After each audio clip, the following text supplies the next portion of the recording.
Saudara, saya ingin bagikan satu kebenaran firman Tuhan dan biar firman ini boleh memberkati kita semua. Saya ajak Bapak Saudara untuk melihat Matius 11 ayat yang ke-28. Matius 11 ayat yang ke-28. Yang sudah menemukan ayat ini, katakan saya suka ayat ini. Sedikit yang suka, kalau banyak pasti suaranya lebih kencang lagi. Yang sudah menemukan ayat ini, katakan saya suka ayat ini. Haleluya. Ya, kita mau cintai firman Tuhan. Saya akan bacakan buat saudara ya, Anda bisa menyimaknya dengan baik.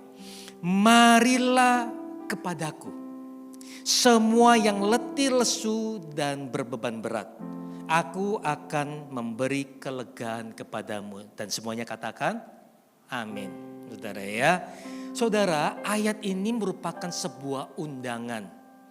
Saudara senang gak kalau mendapatkan sebuah undangan? Ya, kalau mungkin seorang pejabat datang ya mengundang saudara untuk hadir. Mungkin Bapak Presiden gitu ya. Bapak Presiden memberikan surat undangan kepada saudara. Saudara merasa bangga enggak? Yang merasa bangga angkat tangan. Yang enggak merasa bangga angkat tangan. Pasti akan merasa bangga. Wih, yang ngundang Pak Presiden. Senang dong, saudara. Kalau sudah diundang seperti itu, saudara akan meluangkan waktu untuk datang enggak? Oh, pasti diluangkan, saudara ya. Karena yang ngundang ini seorang presiden ngundang saya datang ke sebuah acara. Oh, saya pasti akan datang. Secapek-capeknya saya pasti datang. Betul apa betul? Sesibuk-sibuknya saya akan atur waktu. Karena ini waktu yang berharga, langka nih, diundang oleh presiden. Saya akan luangkan waktu untuk menghadiri. Jangankan undangan presiden, saudara ya, undangan pesta pernikahan aja. Yang lebih sederhana lah ya. Pasti kita akan menyediakan waktu untuk hadir. Betul ya saudara ya, kita pasti akan datang. Nah, ayat yang baru kita baca ini adalah sebuah undangan yang Tuhan berikan kepada kita.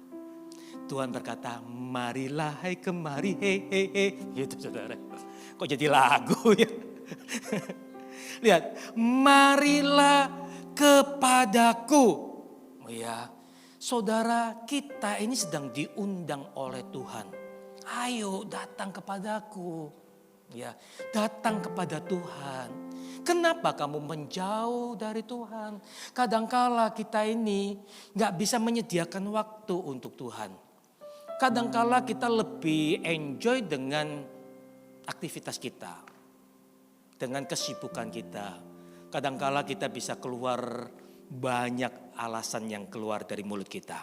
Betul apa betul? 1001 alasan.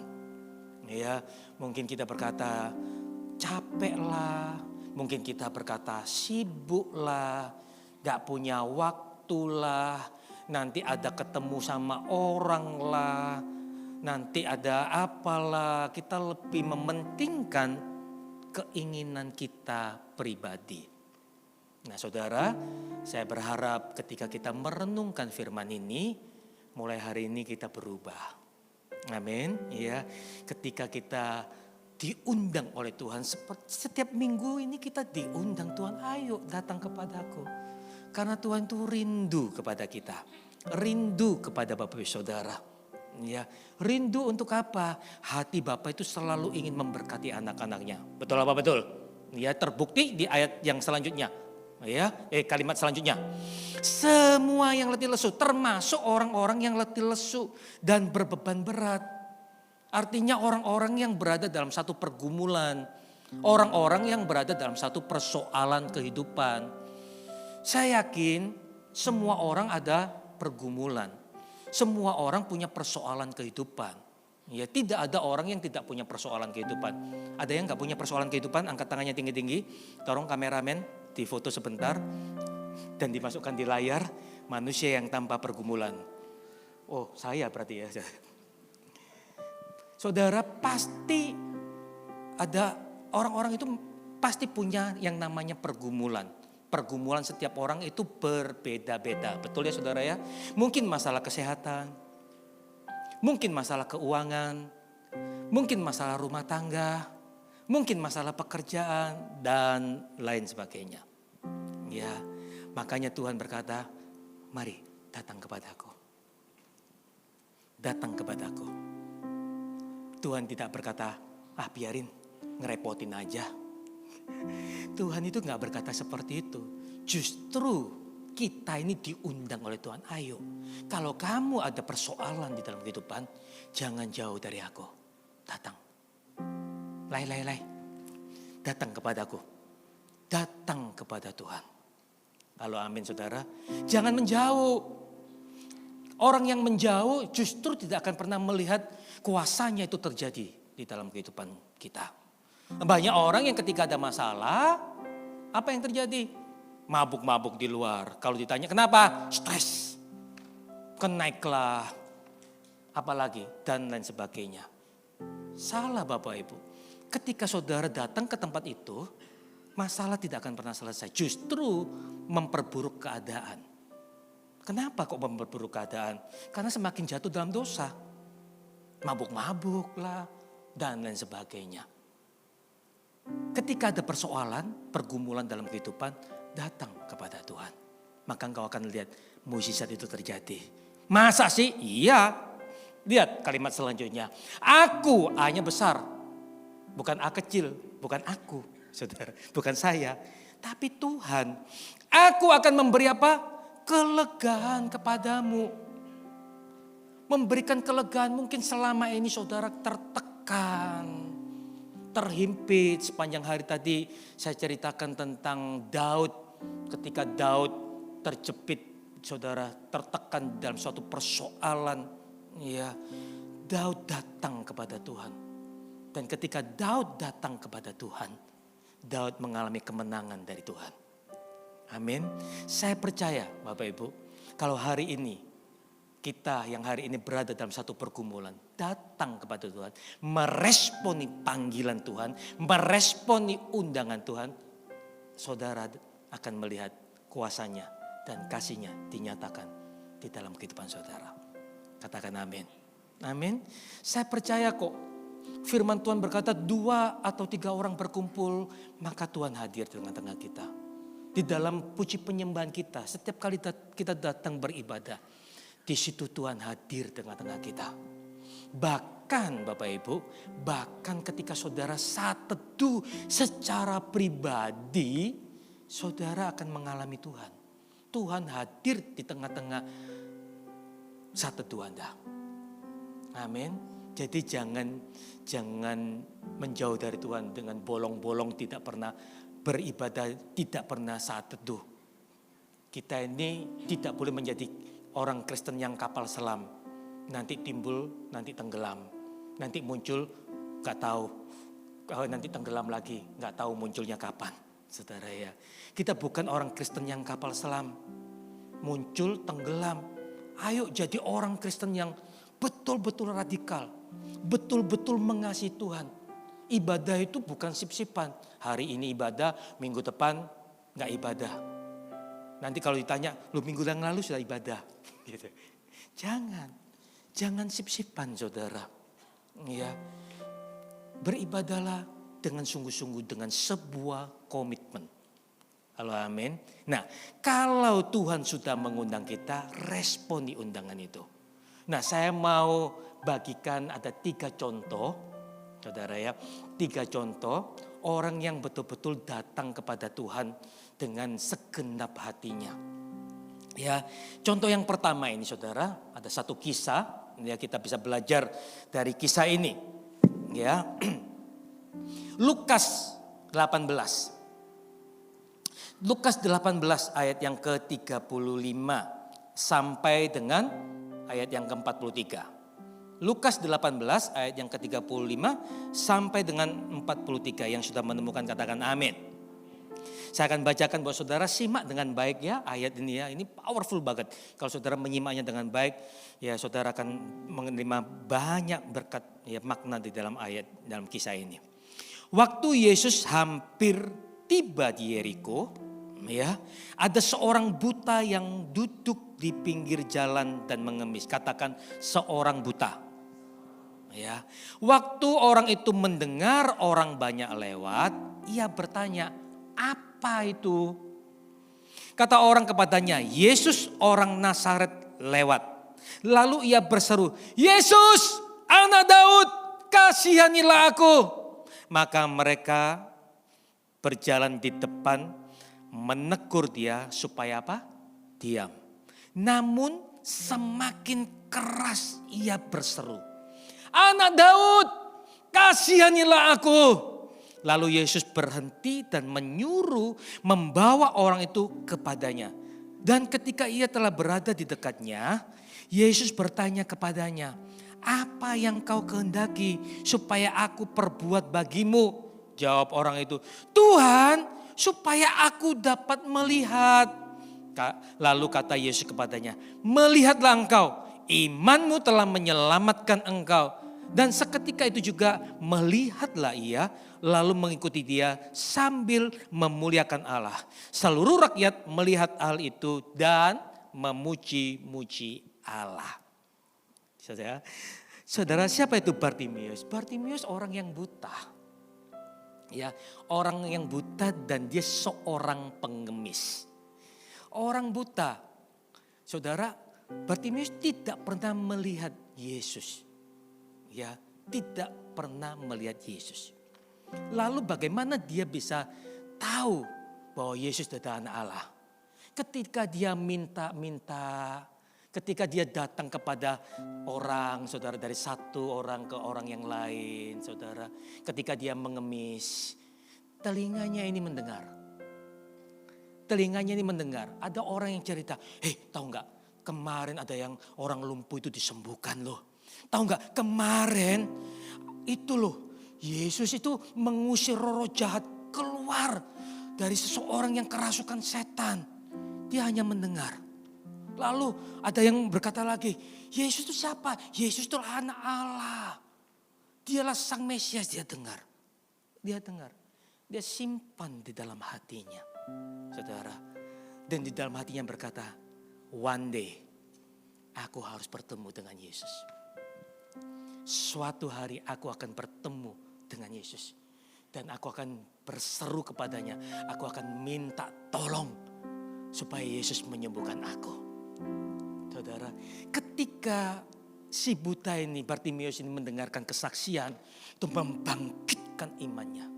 Seharusnya kita sebagai anak-anak Tuhan, ketika kita dengar kesaksian, saudara, itu akan membangkitkan iman kita. Betul apa betul, saudara? Jadi kalau hari ini saudara juga di antara bapak saudara yang mengalami kesembuhan, jangan simpan kesaksian. Amin, saudara. Bersaksilah. Saya percaya nanti di tanggal 29 Maret nanti akan ada banyak mukjizat yang Tuhan kerjakan di tengah-tengah kita. Ada banyak mukjizat yang terjadi. Amin. Ketika itu ada banyak orang yang bersaksi dan nama Tuhan semakin dimuliakan. Katakan amin. Kesaksian itu membakar hati Bartimius. Dan berkata, one day kalau Yesus ada di kota ini, aku akan berseru kepadanya. Saudara, ya. Dan apa yang terjadi? Yesus datang di kota itu, saudara. Ya, Yesus datang ke kota itu. Bartimius ini tidak menyia-nyiakan kesempatan. Saudara, tidak menyia-nyiakan kesempatan. Bartimius langsung berteriak, Yesus, anak Daud, kasihani aku. Langsung berteriak dengan kencang. Dia berteriak padahal Yesus jalan di sana. Saudara, dia berteriaknya di sana. Salah, sebalik gini gitu ya. Namanya buta, saudara, nggak bisa melihat. Orang-orang di sana, diam, gitu ya. Mungkin dipukul mulutnya. Kamu ini teriak-teriak seperti itu, dipukulin. Tapi apakah membuat Bartimius jadi diam? Tidak.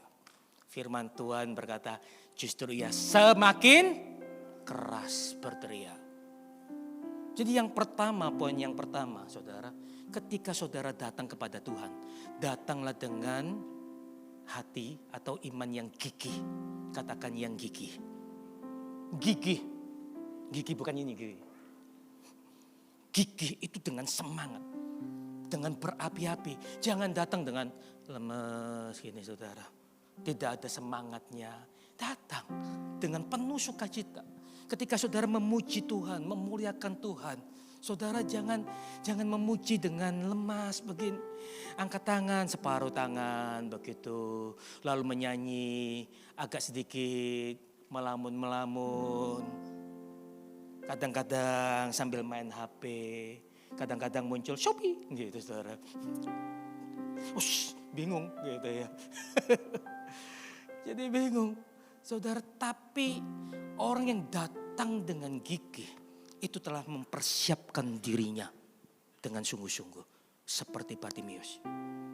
Kesaksian ia dengar tidak hanya disimpan di dalam hatinya. Tapi membakar hatinya. Untuk suatu hari dia akan berkata, aku akan berjumpa dengan Yesus. Aku pasti akan mengalami kesembuhan dari Tuhan. Dan apa yang terjadi saudara? Apa yang terjadi? Bartimius sungguh-sungguh mengalami kuasa Tuhan. Halo amin. Jadi kalau hari ini saudara memuji Tuhan. Ketika saudara berdoa saudara. Ya di tempat ini saudara. WL-nya sudah teriak-teriak. Aku punya Tuhan yang besar. Sudah seperti itu. Saudara nyanyilah dengan segenap hatimu. Halo amin. Berserulah kepadanya. Berseru kepada Tuhan. Yesus, tolong aku. Amin. Tolong oleh saudara. Jangan, Yesus colong aku Tuhan. Colong aku. Dicolong sungguhan saudara ya. Menyembahlah. Datanglah dengan hati yang haus dan lapar akan Tuhan. Saat itulah saudara akan melihat. Ya, saudara akan mengalami kuasa dari Tuhan. Amin saudara. Ini adalah sebuah undangan. Lihat Tuhan berkata apa ini. Di ayat yang ke-40. Lalu Yesus berhenti. Ya, ternyata teriakan itu menarik perhatian Yesus. Ya, loh siapa ini yang teriak-teriak ini? Ya, siapa? Ini berbeda loh dengan teriakan orang-orang yang lainnya. Berbeda ini. Ini teriakan ini sungguh-sungguh mengena hati Yesus. Sehingga Yesus berkata, sampai membuat Yesus itu berhenti dan menyuruh membawa orang itu kepadanya. Dan ketika ia berada di dekatnya, Yesus bertanya kepadanya, apa yang kamu kehendaki? Kenapa kamu manggil-manggil? Kenapa? Apa yang kamu kehendaki supaya aku perbuat bagimu? Jawab orang itu, Tuhan, supaya aku dapat melihat. Mungkin di dalam hatinya dia bisa bercerita, Tuhan aku sudah dengar banyak kesaksian. Banyak orang yang disembuhkan, aku mau juga Tuhan. Kalau yang lain ditolong, saya juga. Masa yang lain saja Tuhan yang ditolong, aku juga mau Tuhan. Aku mau mengalami kesembuhan. Ya, ayat yang ke-42. Lalu kata Yesus kepadanya, melihatlah engkau, imanmu telah menyelamatkan engkau. Dan seketika itu juga melihatlah ia, lalu mengikuti dia sambil memuliakan Allah. Seluruh rakyat melihat hal itu dan memuji-muji Allah. Saudara, datanglah dengan iman yang gigih. Katakan amin. Ketika si buta ini, Bartimius ini mengalami mukjizat dari Tuhan, si buta ini, Bartimius ini tidak menjauh dari Tuhan. Justru dia semakin dekat dengan Tuhan. Nah ya, dia memuji-muji Tuhan dan mengikuti Tuhan. Kalau kita mengalami mukjizat, jangan menjauh dari Tuhan. Amin. Jangan cuman kita itu hanya butuh mukjizatnya. Salah, saudara. Kita butuh pribadinya, bukan mukjizatnya. Kalau saudara menemukan pribadinya, saudara akan menemukan mukjizatnya. Katakan amin. Sayang sekali ada satu kisah 10 orang kusta. Ya, disembuhkan oleh Tuhan. Tapi cuma 1 orang yang kembali. 9 orang yang lainnya pergi entah kemana. Hanya satu orang yang kembali dan memuliakan Tuhan. Saya berdoa biar kita semua orang-orang yang mengalami mukjizat dari Tuhan, saudara, kita tidak menjauh dari Tuhan. Justru kita akan mengikuti Tuhan dan memuliakan Tuhan. Yang mau bisa lambaikan tangan, kasih kemuliaan bagi Tuhan. Amin. Ya, datang dengan iman yang gigih, saudara. Ya, Bartimeus ini ada firman Tuhan yang berkata, berbahagialah mereka yang tidak melihat, namun percaya. Bapak Ibu, ya, namun percaya.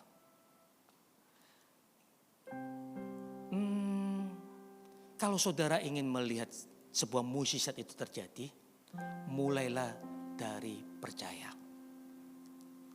Amin saudara ya.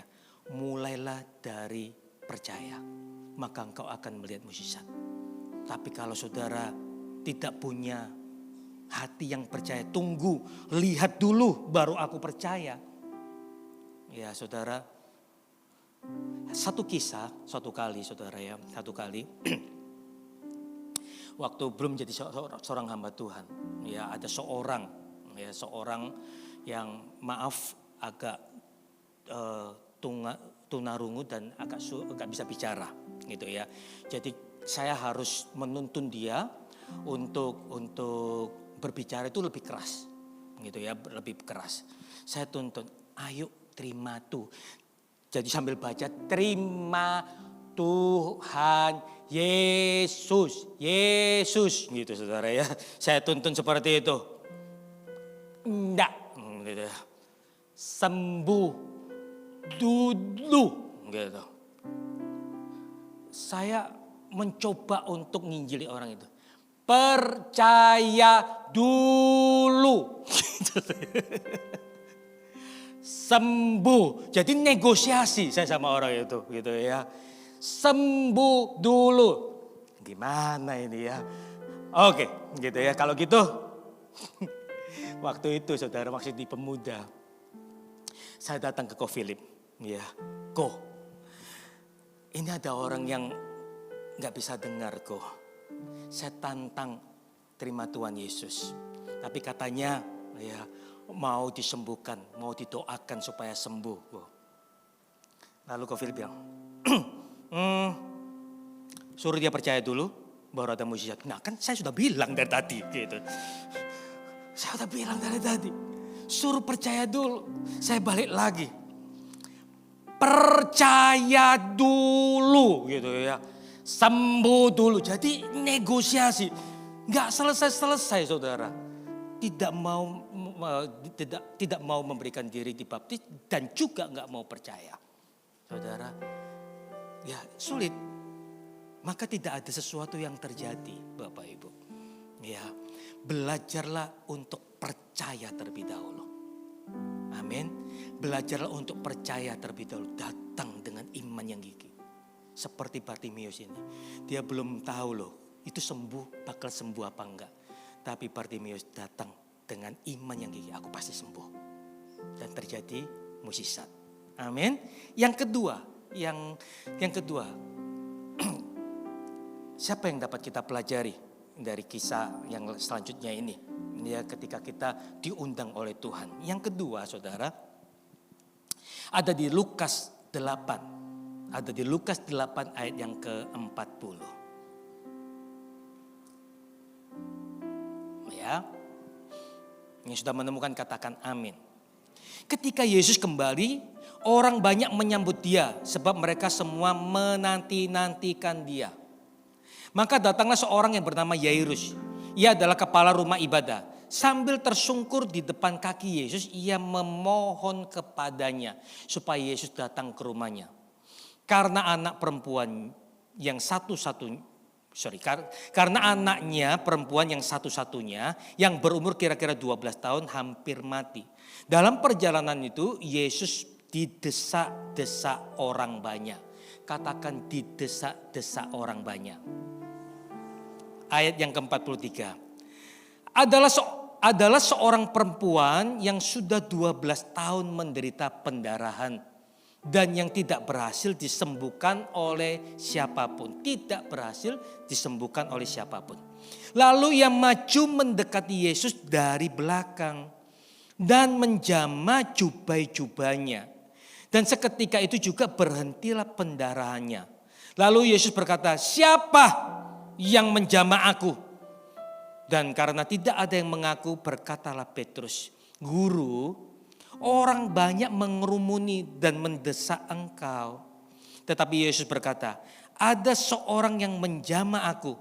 Sebab aku merasa ada kuasa keluar dari diriku.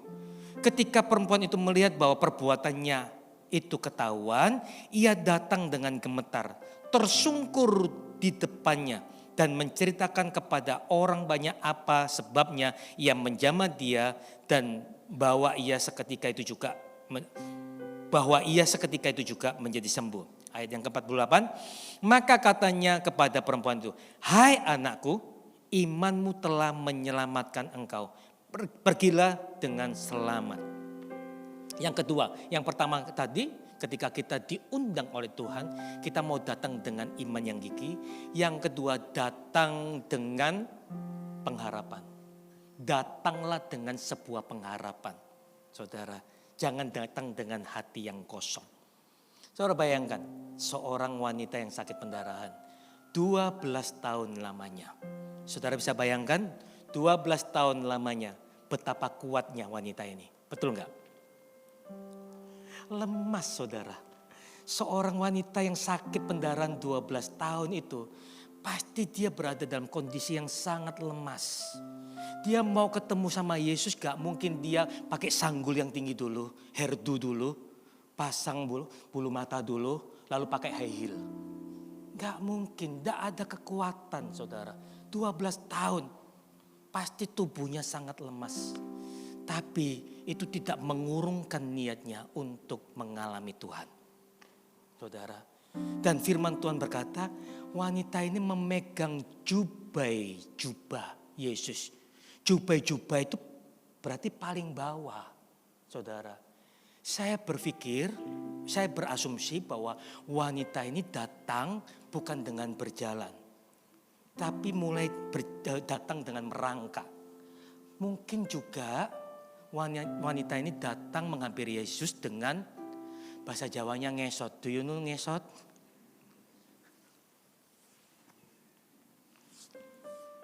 Seperti itu loh saudara. Saya sampai praktekkan ini. Atau ada yang mau praktekkan juga? Itu ngesot. Padahal Yesus dikerumuni orang banyak saudara. Bukan hal yang mudah.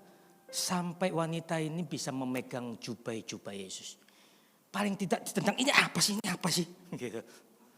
Pasti diinjak-injak juga, ditendang-tendang juga. Tapi tidak mematahkan semangatnya karena dia punya pengharapan. Halo amin. Kita aja kadang hujan, hujan minggu depan aja datangnya. Gak mau datang saudara. Karena apa? Gak punya pengharapan. Tapi orang yang punya pengharapan, tantangannya seberat apapun, dia tetap datang. Halo amin. Halo amin.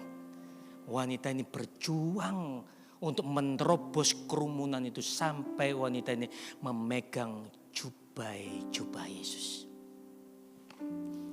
Cara megangnya pun berbeda, saudara. Berbeda. Yesus dikerumunin banyak orang. Yesus bertanya, siapa yang megang aku ini? Betul gak saudara? Muridnya berkata, Tuhan banyak orang yang berkerumun. Semua orang megang engkau. Mana tahu. Betul gak? Mana tahu. Semuanya megang engkau. Tapi Yesus berkata, enggak, beda ini. Ini beda. Karena orang ini memegang dengan penuh pengharapan. Yesus berkata, ada kuasa yang keluar dari tubuhku. Siapa orangnya ini? Coba bayangkan ya, kasih contoh. Bro, bisa maju sebentar. Nah, anggap aja ini Tuhan Yesusnya. Wih, hadap ke sana. Dan yang pria-pria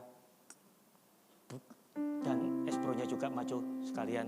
Yang pria lagi, mari 2 orang pria lagi maju ke sini sekalian. Ngadep sana. Saya undang, enggak apa-apa. Silakan maju. Ini agak maju sedikit. Yang ini sini, yang espronya agak mundur sedikit.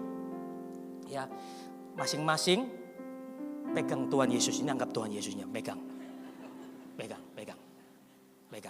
semuanya. Agak sini sedikit kejauhan ini. Nah, semuanya megang, nggak bisa membedakan siapa yang megang. Oke, lepas ya. Lepas sama-sama kita pegang ya pada hitungan yang ketiga. 1, 2, 3. Mana yang tangan saya? Bingung kan?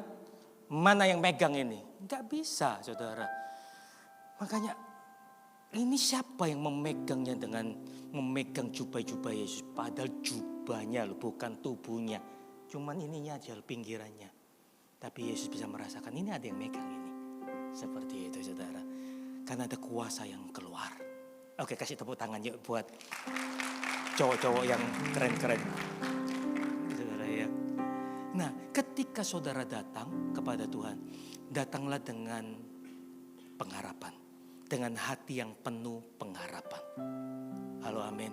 Kalau saudara datang dengan hati yang penuh pengharapan, saudara akan melihat mukjizat itu terjadi dalam kehidupan saudara.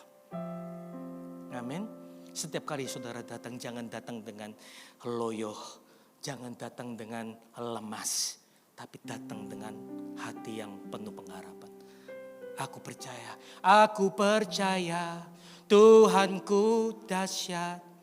Kau turun tangan memulihkanku. Betul ya?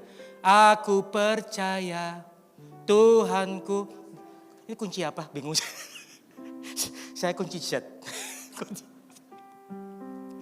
Percaya. Saudara datang, aku percaya Tuhan. Aku pasti mengalami mukjizat daripadamu. Percaya. Jadi datanglah dengan sebuah pengharapan. Amin. Yang ketiga, yang terakhir, saudara. Dan saya mau katakan kepada saudara, kelemahan tidak boleh menghambat saudara untuk lebih dekat kepada Tuhan. Amin. Kelemahan saudara tidak boleh menjadi penghambat untuk saudara datang kepada Tuhan. Justru kelemahan yang saudara alami itu justru mendorong saudara untuk lebih sungguh-sungguh datang kepada Tuhan. Ya. Yang ketiga, kita bisa belajar dari seorang yang bernama Sakius. Ya, Lukas 19 ayat yang pertama.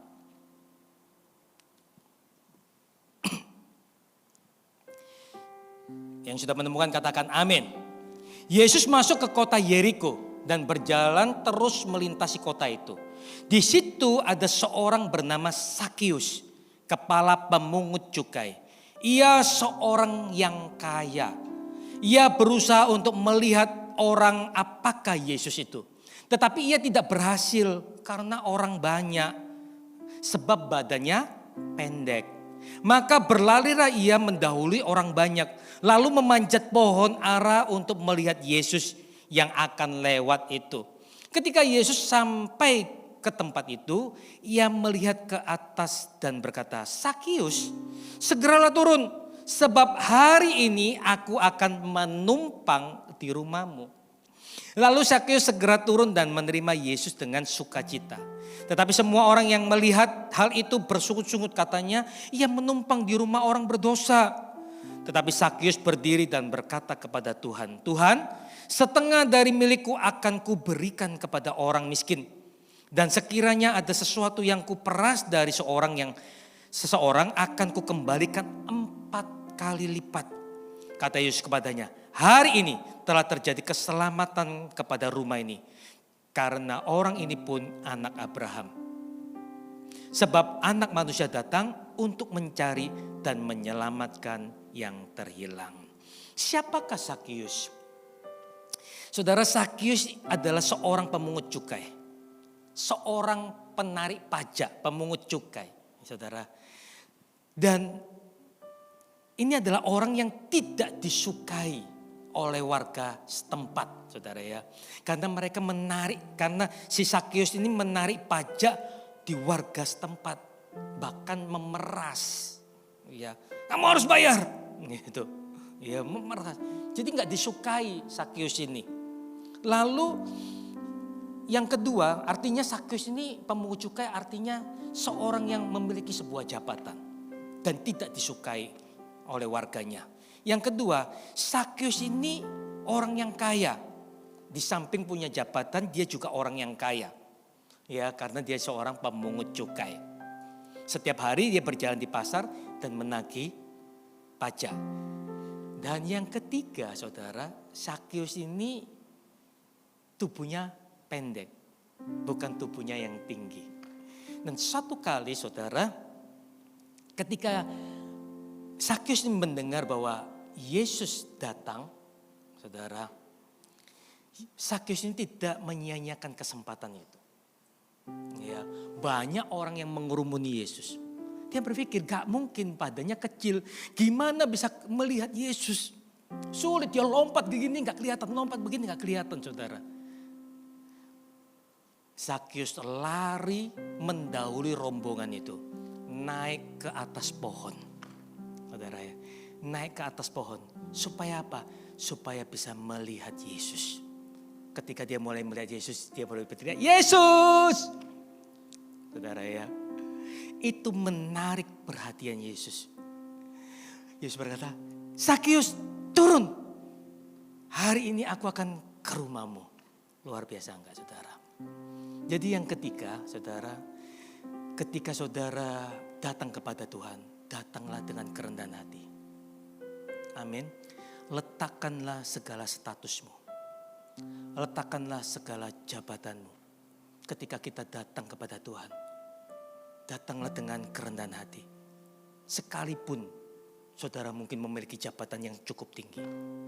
Sekalipun saudara mungkin berada dalam satu kondisi yang cukup, saudara ya. Tapi datanglah dengan kerendahan hati. Karena setiap orang yang datang dengan kerendahan hati akan mengalami Tuhan secara pribadi. Halo, amin. Tapi kalau kita ini datang dengan hati yang sombong, dengan angkuh, dengan tinggi hati, bagaimana kita bisa mengalami Tuhan? Sakeus ini orang yang punya jabatan, saudara. Tapi dia gak peduli. Sekalipun ditertawain, ya naik ke atas pohon karena tubuhnya pendek itu. Mungkin orang-orang sekitarnya mentertawain, ya gak bisa kelihatan gitu naik ke atas pohon. Tapi dia gak peduli. Yang penting aku bisa mengalami Tuhan. Halo, amin. Gak peduli. Ketika kita datang ke rumah Tuhan, kita ini hanyalah seorang hamba. Amin. Kita ini cuma seorang hamba. Datang dengan kerendahan hati, maka engkau akan mengalami Tuhan. Letakkan segala statusmu, letakkan segala jabatanmu. Ketika kita datang ke tempat ini, kalau kita bisa meletakkan status dan jabatan kita, kita akan datang dengan penuh kerendahan hati. Disitulah, lihat ya, air itu kalau mengalir ke bawah atau ke atas, saudara. Ada nggak air yang mengalirnya ke atas gini? Nggak ada, saudara. Air itu selalu mengalirnya ke bawah. Semakin kita merendahkan diri, saudara, saya percaya kuasanya akan mengalir dalam kehidupan kita. Amin. Tapi kalau kita ini sudah merasa tinggi, bagaimana bisa mengalir dalam kehidupan kita? Sudah cukup kok, ya. Sudah tinggi kok, gak akan bisa. Hanya orang-orang yang merendahkan dirinya di hadapan Tuhan akan mengalami Tuhan secara pribadi. Seperti Sakeus. Tuhan berkata, turun Sakeus, hari ini aku akan ke rumahmu. Orang-orang bilang, loh, itu orang berdosa. Kok datang ke rumahnya orang berdosa? Ya saudara, orang-orang berkata seperti itu. Tapi sesungguhnya Yesus melihat kerendahan hati Sakeus. Sakeus mengalami Tuhan dan hidupnya diubahkan. Betul gak saudara? Hidupnya diubahkan. Dia kembalikan uang itu, hasil memeras itu mengembalikan, bahkan mengembalikan 2 kali lipat. Setiap orang yang mengalami perjumpaan dengan Tuhan, hidupnya pasti diubahkan. Amin. Setiap orang yang datang kepada Tuhan, yang berjumpa dengan Tuhan, akan mengalami kelegaan. Oleh sebab itu Bapak Ibu Saudara, datanglah dengan hati, dengan iman yang gigih. Amin. Ya, dengan iman yang gigih datang. Dengan apalagi dengan hati yang penuh pengharapan. Ya, lalu datanglah dengan kerendahan hati. Maka engkau akan mengalami Tuhan yang hidup. Amin. Berikan kemuliaan bagi Tuhan yuk.